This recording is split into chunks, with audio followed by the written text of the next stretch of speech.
So here is a delicious frosting for just about any recipe that calls for a cream cheese frosting, especially those recipes which use spices like cloves and cinnamon and nuts. So we'll go ahead and get started here. We want to brown our butter first, and I'm just starting on low heat to medium low. And it really depends on the type of butter that you're using. My butter does have quite a bit of a high water content in it, so I'm just slowly melting it and letting some of that water evaporate. So I guess I let it simmer for about 10 minutes. If you're using a high quality butter, you may not need to go this long. And I just stirred it occasionally. And after about 10 minutes, I went ahead and increased the heat to medium high.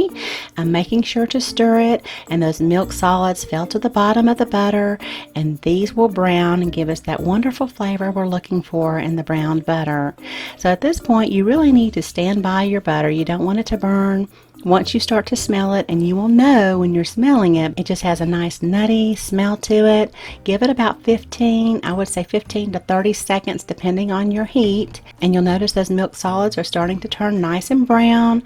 At that time, you'll want to go ahead and remove it. Hopefully you have a dish right next to your stove eye, and there you go. You've got some wonderful browned butter for your frosting. So I like to do this the day before I plan on making the frosting, so then I can just take it out the next morning and let it soften at room temperature for about 4 hours. So you'll notice that I only got about 1 cup of browned butter out of here, and I started with about 1 1/4 cup.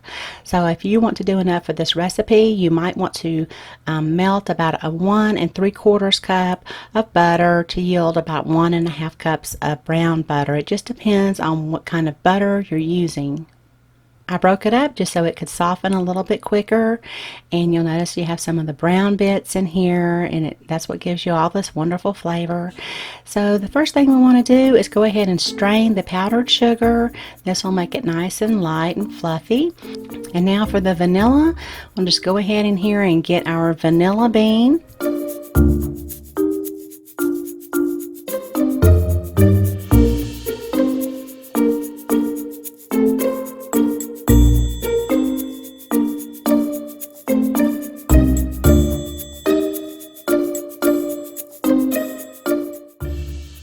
So on about medium speed, I went ahead and mixed the softened butter until it was nice and creamy. And now I can add my salt. I'm using unsalted butter. So this salt is finely ground. It's just a finely ground pink salt. And then added the vanilla. And now we'll just go ahead and incorporate those real well here with the mixer. I'm just scraping down my sides as I go. So now I'll go ahead and add the powdered sugar, just a little bit at a time. I'll just add a little bit of sugar, mix it, and then scrape down the sides until I've almost added all of it.